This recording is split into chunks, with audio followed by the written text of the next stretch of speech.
오늘은 의인의 입술이라는 제목으로 함께 말씀 나누겠습니다. 오늘 우리가 함께 나누는 말씀은 의인의 말과 악인의 말이 얼마나 다른지를 집중적으로 다루면서 그들의 대조적인 결과를 소개하고 있습니다. 자, 그런데 우리가 본문을 살펴보기 전에 제가 여러분들에게 본문의 이해를 돕기 위해서 먼저 잠언의 전체적인 구조를 간단하게 설명드릴 필요가 있을 것 같아요. 2주 전에 한번 설명드렸던 대로 우리가 잠언을 읽을 때 가장 중요한 핵심이 무엇이다라고 말씀드렸습니까? 여호와 경외라는 인실론적 세계관이 우리 잠언을 읽을 때 중요하다고 말씀드렸어요. 그리고 세계관은 안경이다라고 말씀드렸죠. 눈이라고 설명드렸어요. 우리가 잠언을 읽을 때 그냥 읽는 것이 아니라 여호와 경외라는 이 안경으로 잠언을 읽어야 한다는 말입니다.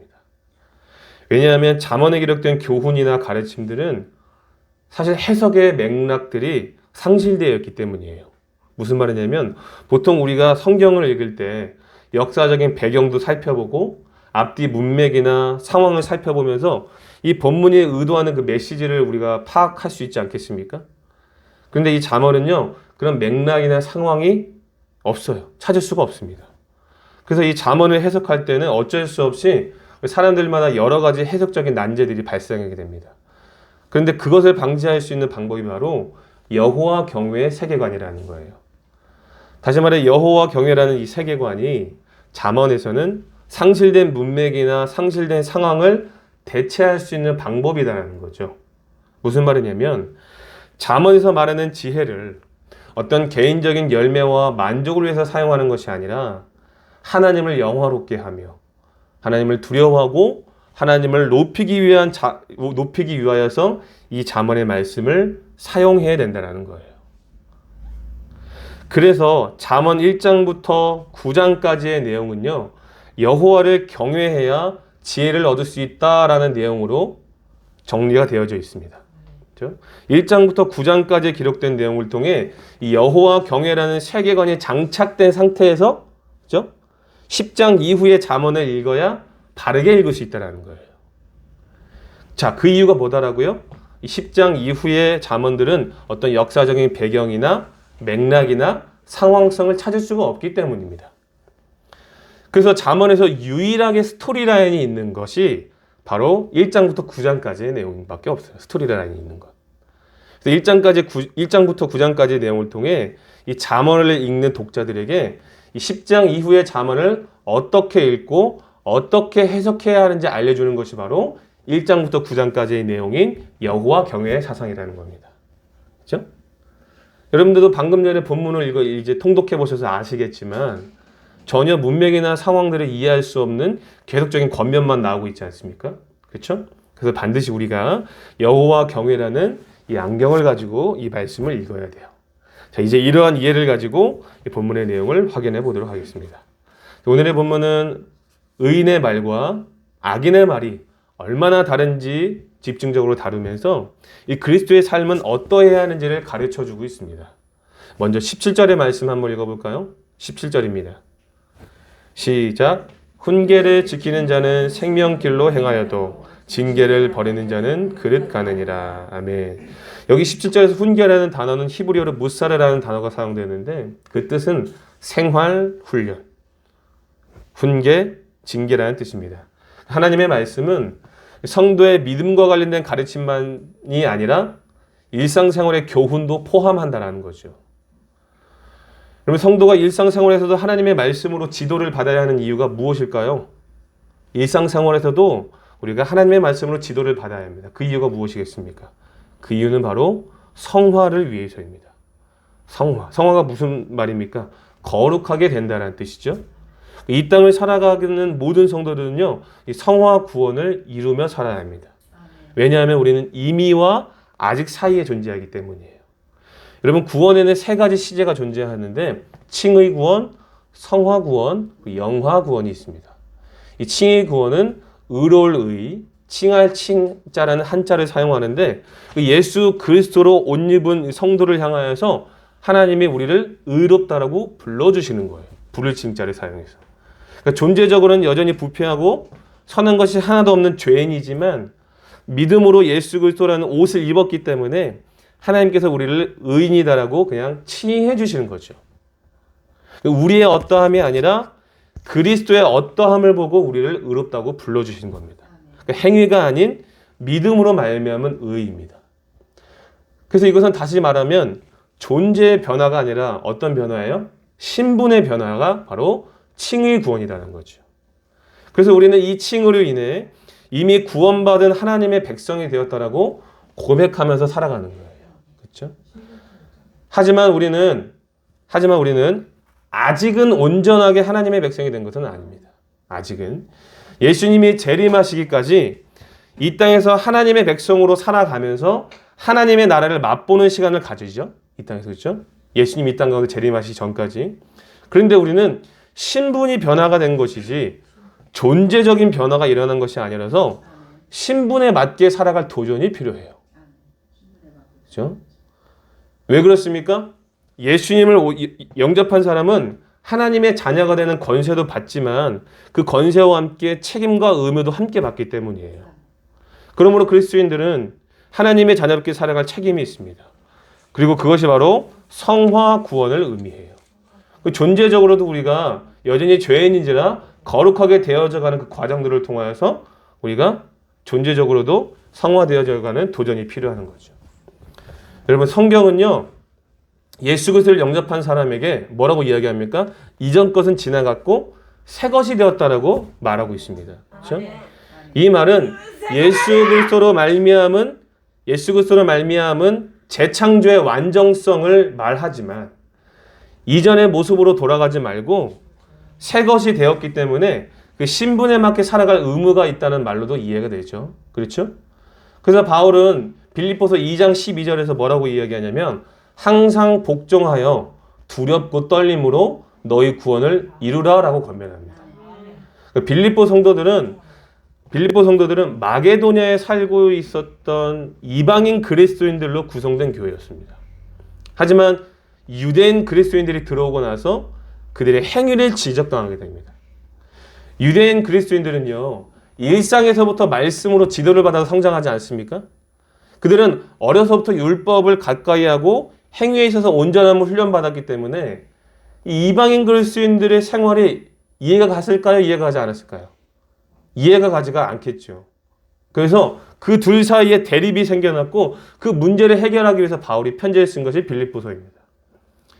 유대인 그리스도인들에게는 믿음으로 의롭게 된다는 사실을 설파하고 이방인 그리스도인들에게는 믿음으로 우리가 구원을 받았지만 항상 복종하여 두렵고 떨림으로 성화를 이루기 위해서 도전을 해야 된다라는 가르침이 바로 방금 읽어드린 빌립보서 2장 12절의 말씀이에요. 그러니까 결국 믿음과 행위는 동전의 양면과 같아서 어느 한쪽만 말할 수가 없겠죠. 그렇죠? 믿는다면 행위가 따라야 한다는 거죠. 그렇죠? 그래서 야고보서는 행위가 없는 믿음은 죽었다라고 가르치면서 믿음의 근거한 행위를 권면하고 있는 것입니다. 그러므로 우리는 일상생활에서도 우리가 성도가 무슨 뜻이에요? 거룩한 백성이라는 뜻이잖아요. 그렇죠? 성도로서 어떻게 살아내야 하는지 하나님의 말씀으로 일상생활에서도 지도를 받아야 된다는 것입니다. 믿으시면 아멘 하시기 바랍니다. 그렇죠? 자, 그래서 여기 17절의 말씀에 훈계를 지킨다는 말은요, 일상생활에서도 하나님의 말씀으로 훈련과 징계를 달게 받아서 인격과 삶이 거룩해지고 진실해지는 것을 말하는 거죠. 이것은 마치 성화되는 훈련이라고 해도 무방할 것 같습니다. 훈계를 지킨다. 이것은 곧 성화되는 훈련이라고 이해하셔도 될 것 같아요. 이처럼 일상에서의 경건 훈련은 성도에게 있어서 반드시 필요한 과정입니다. 왜 그렇습니까? 왜냐하면 그 결과가 생명과 직결되기 때문이에요. 17절의 자문은 분명하게 말하죠. 훈계를 지키는 것은 의이며 의의 결과는 곧 생명이다라고 말하고 있지 않습니까? 그렇죠? 훈계를 지킨 자는 생명길로 행한다는 거죠. 이처럼 의롭다 하심을 얻은 성도들은요, 훈계를 지켜 의롭게 살다가 영생에 이르게 된다라는 가르침을 우리가 반드시 믿음으로 고백할 수 있어야 돼요. 하지만 반대로 징계를 버리는 자는 어떤 결과가 있습니까? 그릇 까게 되는 것이다라고 말하고 있죠. 여기서 징계라는 단어는 히브리어 토카카시라는 단어가 사용되는데 책망, 징계라는 뜻이에요. 이 단어는 앞서 설명드렸던 훈계라는 말과 거의 동의어로 사용되어집니다. 다시 말해 징계를 버린다는 말은 하나님의 말씀을 버린다는 말로도 해석이 되겠죠? 그렇죠? 자, 그런데 여러분 하나님의 말씀을 버리면 어떻게 됩니까? 우리가 지난 시간에 확인했듯이 음녀의 유혹에 빠져 악인의 길, 패망의 길을 가게 되는 거죠. 여기에 기록된 그릇 간다라는 말은요, 동요하다, 비틀거린다는 뜻입니다. 나아갈 방향을 찾지 못하고 방황하거나 미혹되어서 죄악의 나락으로 떨어진다는 것이 바로 이 그릇 가다라는 뜻인 거죠. 마치 음녀의 유혹에 빠진 상황과 같은 것이죠. 지혜는 피조 세계에 속한 것이 아니라 하나님께 속한 것이기 때문에 하나님의 말씀을 버리면 이 땅에서 절대로 옳은 길을 갈 수가 없습니다. 하나님과 그분의 말씀의 지도를 받아야만 옳은 길을 갈 수가 있고 이 땅에서 장수하고 형통할 수가 있는 거예요. 그래서 우리가 지난 시간에 잠언 8장을 통하여서 무엇을 결단했습니까? 지혜를 버리지 말고 날마다 그것을 기다리며 가까이 하기로 우리가 결단하지 않았습니까? 기억나시죠? 같은 맥락인 것이죠. 징계를 버리면 잘못된 길을 가기 때문에 우리는 항상 하나님의 말씀으로 지도를 받으며 그것을 지키기로 결단해야 합니다. 그렇죠? 자, 그렇다면 오늘의 본문은 이렇게 일상생활의 훈계를 가르쳐주고 계시는데 과연 우리 성도에게 있어서 성도의 일상생활 중에서 어떠한 부분을 훈계하시라고 하시는지 그것을 한번 찾아보자라는 거죠. 자, 결론부터 말씀드리면 그것은 바로 성도의 언어 생활입니다. 성도의 무슨 생활이요? 언어 생활. 말의 중요성을 가르치고 있는 것이죠. 우리 18절의 말씀을 읽어보겠습니다. 18절입니다. 시작. 미움을 감추는 자는 거짓된 입술을 가진 자요. 중상하는 자는 미련한 자니라. 아멘. 본문이 가르치는 첫 번째 훈계는 무엇입니까? 거짓된 입술을 버려라는 것입니다. 첫 번째 훈계 뭐라고요? 거짓된 입술을 버리라는 거예요. 여러분 방금 읽어드렸던 18절에 보시면 미움을 감춘다는 게 무슨 말입니까? 속으로는 미워하면서 겉으로는 아첨을 하거나 사랑하는 척하는 것을 말합니다. 겉과 속이 다르다라는 거예요. 이러한 사람은 거짓된 입술을 가진 자다라고 설명하고 있죠. 여러분 하나님은요 사람의 행위를 보십니까? 마음의 중심을 보십니까? 마음의 중심을 보십니다. 그래서 우리가 미움을 감췄다고 해서 해결될 문제가 아니라는 것입니다. 마음에는 미움이 가득한데 입술로는 사랑하는 척을 한다라고 해서 미움이라는 죄가 해결될 수가 있겠습니까? 그럴 수가 없는 거예요. 오히려 이 미움이라는 죄에 거짓이라는 악을 더하는 아주 잘못된 행동인 것이죠. 물론 우리가 살다 보면 누군가를 미워하는 일이 생길 수 있습니다. 그렇죠? 여러분들도 살면서 미워하는 사람이 생기잖아요. 그렇죠? 저도 그랬었고요. 사람은 존재적으로 부패하고 연약한지라 누구보다도 자기 자신을 사랑하는 마음이 큽니다. 그래서 탐심과 정욕을 날마다 십자가에 못 박지 않으면 우리는 날마다 이기적이기에 살아갈 수밖에 없겠죠. 그럼에도 불구하고 우리가 온전하지 않은지라 누군가 나를 해하거나 공격을 하면 미워하는 마음이 생길 수밖에 없겠죠. 그렇죠? 근데 우리가 잘 생각해 보세요. 이 그리스도인이라는 정체 때문에 나는 그리스도인이니까 마음에는 미움이 있어도 이웃사랑을 실천해야 한다는 어떤 그 강박 때문에 사랑하는 척을 하고 그들을 위해 기도한다라고 말할 때가 많습니다. 그렇죠? 마음에는 미움이 있으면서 그래도 나는 그리스도인이니까 사랑하는 척을 하는 것이죠. 미움이 해결되지 않은 상태에서 상대에게 사랑한다고 말하고 우리가 복음을 전한다면 그들에게 하나님의 사랑이 온전히 전달될 수가 있을까요? 그럴 수가 없습니다. 왜 그렇습니까? 여러분들도 아시겠지만 진심은 드러날 수밖에 없기 때문이에요. 미움이 해결되지 않았으면서 거짓된 말로 사랑하는 척을 하면 오히려 가식적인 모습이 드러나서 오히려 복음이 막히는 역효과가 나타나게 됩니다. 마음은 전혀 그렇지 않은데 실상은 욕이라도 한 바가지 막 쏟아붓고 싶은데 내가 그리스도인이라는 그 정체 때문에 거짓으로 그들을 섬기고 거짓으로 사랑하는 척을 한다면 웃긴 상황인 거죠. 만약 이런 모습은 저를 포함하여 어쩌면 대부분의 그리스도인들이 한 번쯤은 겪은 상황이다라고 생각이 됩니다. 결국 미움을 감추는 거짓된 입술은 하나님 앞에서도 죄가 되고 이웃사랑을 실천하는 일에 있어서도 잘못된 행동일 수밖에 없는 겁니다. 자, 그렇다면 우리가 어떻게 해야 거짓된 입술을 버릴 수 있을까요? 거짓된 입술을 버릴 수 있는 방법. 유일한 방법은요, 미움을 해결하는 방법밖에 없어요. 다시 18절 말씀 보시면 미움을 감추는 자는 거짓된 입술을 가진 자요, 중상하는 자는 미련한 자다라고 얘기하고 있죠. 여기서 중상하는 자는요, 중상모략이라는 말에 사용된 그 중상입니다. 다른 말로는 참소하다라는 뜻이거든요. 참소는 거짓말로 남을 비방한다는 뜻입니다. 이것은 이웃의 명예를 훼손시키는 악하고 미련한 행위죠. 그런데 이 이웃을 향한 거짓된 비방이 사실 어디서부터 시작됩니까? 미움에서 시작되는 거죠. 미우니까 거짓말을 해서라도 그들을 비방하고 끌어내리려는 겁니다. 결국 이 참소도 역시 무엇이 문제인 거예요? 미움이 문제인 겁니다. 미움 때문에 거짓된 비방이 나오는 것이죠. 그러니까 미움을 감추는 거짓말이나 미움에서 시작된 거짓된 비방이나 근본적으로 미움이라는 것이 해결되어져야 우리가 거짓된 입술을 버릴 수가 있는 거예요.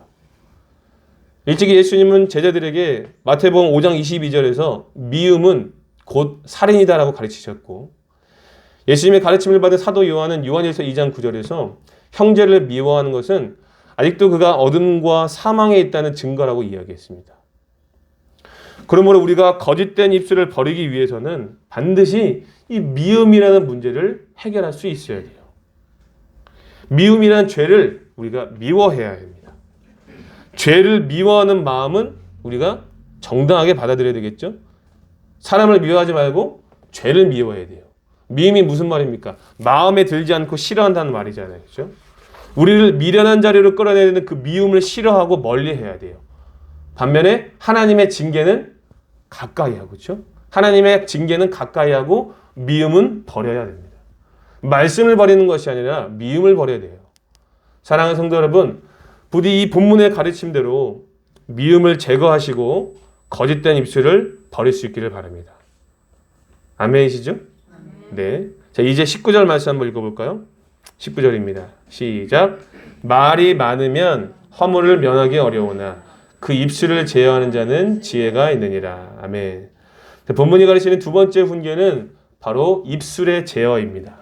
두 번째 훈계 뭐라고요? 입술의 제어예요. 야고보는 야고보서 3장에서 혀의 중요성을 언급하면서 이렇게 이야기하죠. 우리가 다 실수가 많으니 만일 말에 실수가 없는 자면 곧 온전한 사람이다 라고 이야기했어요. 무슨 말입니까?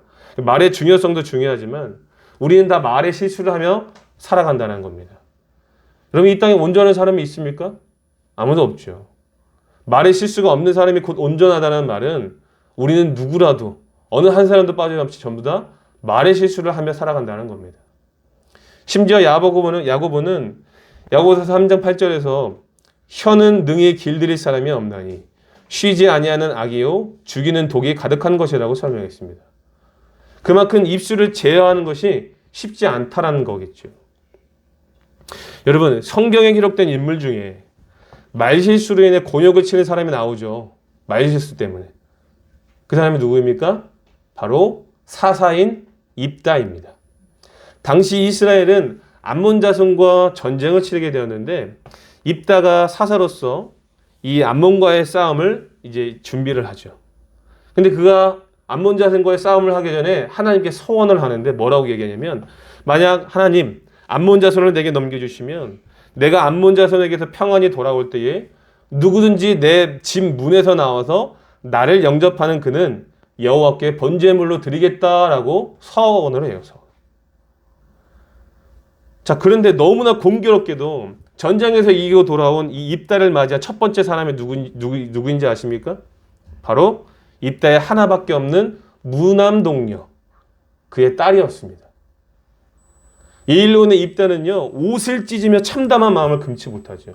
굉장히 괴로워했습니다. 성경에 그대로 기록되어 있어요. 기록된 성경의 그 문맥을 살펴보면은요, 입다의 서원처럼 뭐 다른 인신제사로 드린 것은 아니죠. 그렇죠? 성경에 잘 읽어보시면 남자를 알지 못하는 상태, 즉 처녀로 죽었다는 내용으로 우리가 확인해 봤을 때 그녀의 삶이 하나님께 드려진 인생으로 살았다는 것으로 해석이 될 수 있습니다. 마치 한나가 사무엘을 온전히 하나님께 드리기로 서원한 것과 같은 개념이겠죠. 입다는요, 금지오벽 사랑으로 키운 딸이 평생 홀로 지내는 것에 대한 죄책감에 살았을 것입니다. 결국 이런 결과가 무엇 때문입니까? 무엇 때문이에요? 말실수 때문입니다. 그렇죠? 이처럼 괜한 말을 뱉어서 안타까운 상황에 놓인 경우가 입다만은 아닐 거예요. 그렇죠? 우리도 마찬가지입니다. 아무리 조심하고 또 조심해도 말의 실수를 합니다. 본문에서 증거하고 있는 것처럼 말이 많으면 허물을 면하기 어렵고 실수하기 쉽습니다. 말을 많이 하다 보면 부정확하게 되어지고 경솔하게 되어지고 감정적이게 되어지고 부도덕한 말을 하기가 쉽습니다. 그래서 결국 그 말의 실수는 죄로 이어지게 되는 거죠. 그래서 야고보서 1장 19절에서 이렇게 이야기합니다. 내 사랑하는 형제들아 너희가 알거니와 사람마다 듣기는 속히 하고 말하기는 더디하며 성내기도 더디하라 라고 권면하죠. 말을 줄이는 것이 말실수를 줄이는 방법 중에 하나라는 겁니다. 물론 침묵이 잠언이 말하는 지혜라고 말하기는 모호하지만 그 말썽을 일으킬 소지가 더 적어지게 되지 않습니까? 말을 적게 하면. 그렇죠? 분명 말을 줄이는 것은 말실수를 줄이는 중요한 방법 중에 하나라고 생각되어집니다. 여러분 세상 말에도 이런 말이 있잖아요. 말할까 말까 고민이 될 때는 하지 말아라 라는 말이 있습니다. 여러분들도 경험해 보셔서 아시겠지만 지금까지 제가 인생을 살아오면서 경험해 본 결과 이 말이 진짜 100번 1000번 맞아요. 말할까 말까 고민될 땐 하지 말아라. 말할까 말까 고민이 되는데 괜히 얘기했다가 긁어부술 맞는 경우 굉장히 많았어요. 그렇죠? 자, 그런데 말을 하지 않는 것이 말실수를 줄이는 궁극적인 해결책일까요?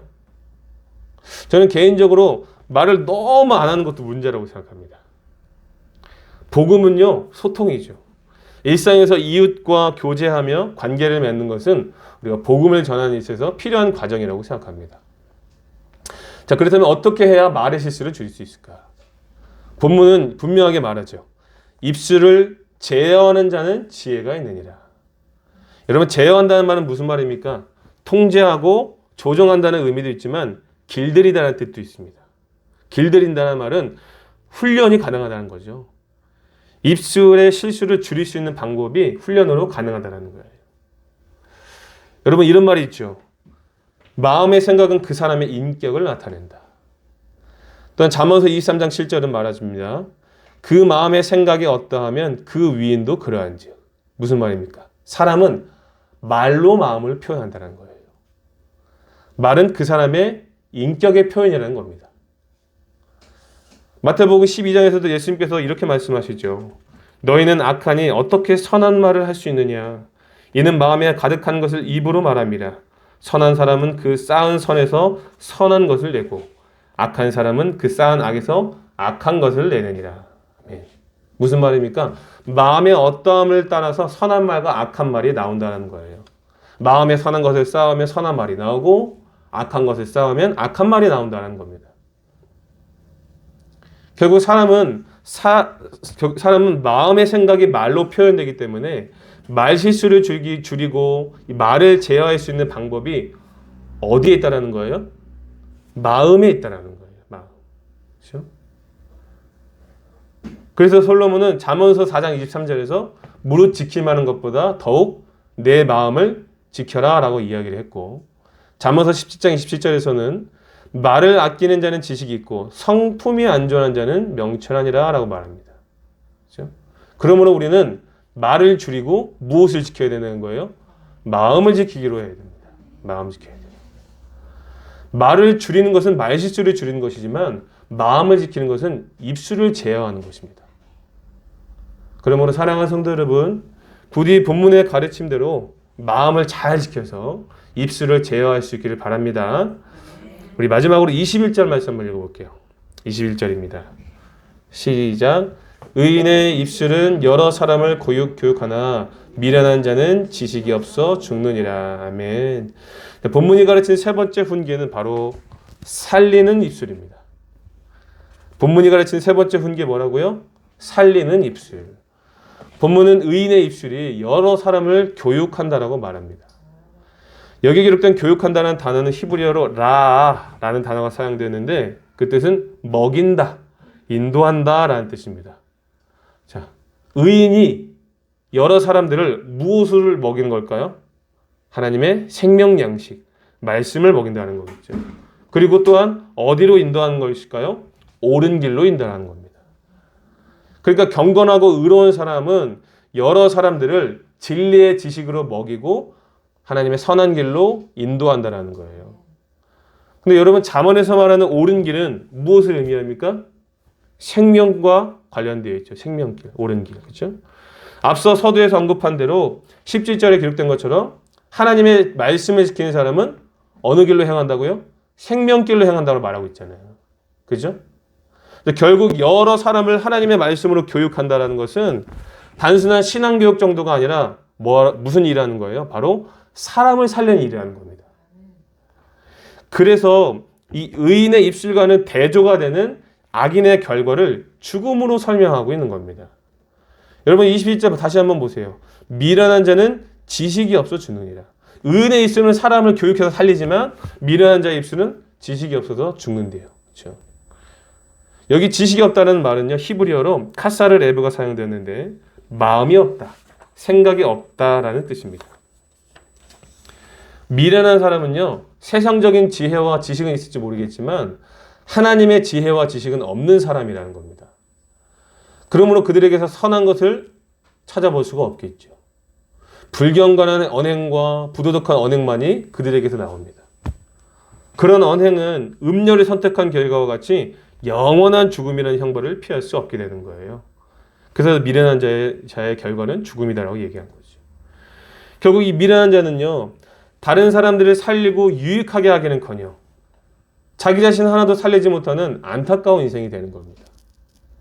그러나 우리 그리스도인들은 사람을 살리고 유익하게 해야 하는 사명을 받았죠. 그렇죠? 그러므로 성도에게 있어서 살리는 입술은 우리가 이 땅을 살아가면서 반드시 필요한 훈련이라고 생각합니다. 여러분 복음서를 잘 읽어보시면 예수님의 사역 중에 절대로 빠지지 않고 소개되는 것이 무엇입니까? 바로 가르치는 사역이죠. 그렇죠? 가르치고 전파하고 고치는 사역이 예수님의 3대 사역 중에 하나죠. 그중에서 제일 먼저 얘기하고 있는 게 가르치는 사역이에요. 예수님의 사역의 흔적들을 잘 살펴보면 항상 하나님의 말씀을 선포하셨죠. 회당이든 바닷가이든 산이든 아무것도 없는 평지가 되었든 사람들이 있는 자리에서는 반드시 예수님께서 하나님의 말씀을 강론해 주셨습니다. 또한 제자들에게는 비유라는 특별한 가르침으로 하나님 나라의 가치를 설명해 주셨죠. 뿐만 아니라 하늘로 승천하실 때에도 예수님께서 제자들에게 뭐라고 말씀하셨습니까? 내가 너희에게 분부한 모든 것을 가르쳐 지키게 하라. 복음을 받아들인 자들에게 예수님이 가르친 모든 것을 가르쳐서 지키게 하라고 명령하셨어요. 어쩌면 예수님의 사역의 핵심은 이 가르침, 이 교육이지 않았나 싶기도 합니다. 왜냐하면 제대로 가르침을 받은 그 12명의 제자들을 통하여서 수많은 사람, 아니 열방이 복을 받고 죽었던 영혼들이 살아나는 역사가 일어났기 때문입니다. 그렇죠? 자, 그렇다면 우리가 사람을 살리는 입술이 되기 위해서 어떤 결단이 필요할까요? 어떤 결단이 필요할까요? 바로 하나님께 지혜를 간구해야 합니다. 여러분 잘 생각해 보세요. 우리가 살리는 입술, 하나님의 말씀으로 생명 양식으로 여러 사람들을 교육하기 위해서는요. 오늘 우리 안에 무엇이 필요합니까? 지혜가 있어야 돼요. 지혜가 있어야 사람들을 말씀으로 먹이고 선한 길로 인도할 수 있는 거 아니겠습니까? 그렇죠? 내 안에 가진 것이 없는데 어떻게 흘려보낼 수가 있어요? 그럴 수가 없는 거죠. 그래서 우리는 날마다 지혜의 원천이신 하나님을 찾아야 됩니다. 그분의 말씀을 늘 가까이 하고 지혜를 부르짖어야 돼요. 그것이 잠언의 전체적인 내용 아니겠습니까? 그렇죠? 자, 그런데 우리에게 필요한 지혜는 사람을 살리는 말씀에 대한 깨달음도 있겠지만 경우에 맞는 지혜가 어쩌면 우리에게 가장 필요할지도 모르겠어요. 우리가 너무나 부족하고 연약한지나 이런 경우가 많죠. 상대방에게는 없는 지혜를 내가 가졌다라고 해서 일방적으로 막 쏟아내는 것이 아니라, 그죠? 상대방의 형편과 상황에 맞는 가르침을 전하는 지혜가 오늘 우리 그리스도인들에게 필요한 것 같습니다. 그래서 잠언서 25장 11절에서 이렇게 얘기하죠. 경우에 합당한 말은 아로새긴 음쟁반의 금사가 같다라고 이야기합니다. 그렇죠? 말의 지혜만이 아니라 상황에 맞는 지혜도 오늘날 우리에게 필요한 것 같습니다. 그러므로 사랑하는 성도 여러분, 오늘 이 본문의 가르침대로 지혜의 원천이신 하나님께 나아가 지혜를 간구하셔서 여러 사람들을 먹이고 살리는 복된 입술, 복된 인생이 될 수 있기를 예수님의 이름으로 축복합니다. 이제 말씀을 정리하겠습니다. 오늘 우리는 본문을 통해 성도가 일상에서 살아갈 때 필요한 훈계, 그 중에서도 언어 생활에 대한 훈계를 배워보았습니다. 총 3가지를 배웠는데 첫 번째로 거짓된 입술을 버리라고 훈계합니다. 미움을 감추는 거짓이든 미움에서 시작된 거짓된 비방이든 결국 미움을 제거해야 거짓된 입술을 버릴 수 있습니다. 그러므로 사랑하는 성도 여러분, 부디 미움을 제거하시고 거짓된 입술을 버릴 수 있기를 바랍니다. 두 번째는 입술을 제어하라고 훈계합니다. 말을 안 하는 것이 실수를 줄이는 방법 중에 하나이긴 하지만 무엇보다 말은 그 사람의 마음에서 나오는 것이기 때문에 마음을 지킬 때에 입술을 제어할 수 있다는 사실을 우리가 배웠어요. 그러므로 성도 여러분, 부디 마음을 잘 지켜서 입술을 제어할 수 있기를 바랍니다. 마지막 3번째로 살리는 입술이 되라라고 훈계합니다. 여러 사람을 교육하는 것은 단순한 신앙교육이 아니라 사람들을 옳은 길로 인도하는 그야말로 살리는 일이라고 배웠습니다. 그러므로 성도 여러분, 지혜의 원천이신 하나님께 지혜를 간구하셔서 여러 사람들을 먹이고 그들을 옳은 길, 선한 길로 인도하는 살리는 입술이 될 수 있기를 예수님의 이름으로 축복합니다.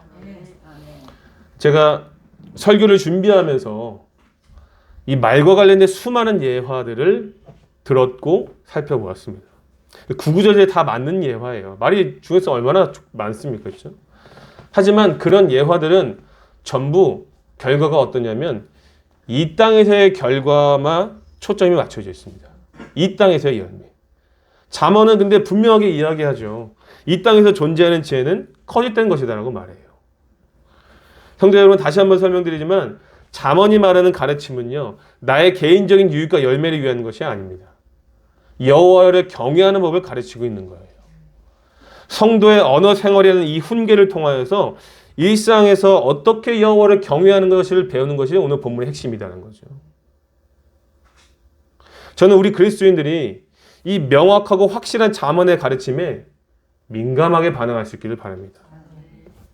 그래서 하나님을 영화롭게 해드리고 맡겨진 사명을 완수하며 살아갈 수 있기를 바라요. 왜냐하면 그것이 곧 이 땅에서 하나님 나라를 맛보는 귀한 훈련의 시간이기 때문입니다. 잘 먹고 잘 사는 것이 아니라, 그것이 이 땅에서 사는 목적이 아니라 여호와를 경외하며 사는 것이 이 땅에서 하나님 나라를 맛보는 시간인 거예요. 부디 이 잠언의 가르침을 통하여서 참된 지혜를 얻으셨으면 좋겠고, 그 지혜를 통해 하나님 나라의 은혜를 맛보는 복되고 아름다운 인생이 될 수 있기를 예수님의 이름으로 축복합니다.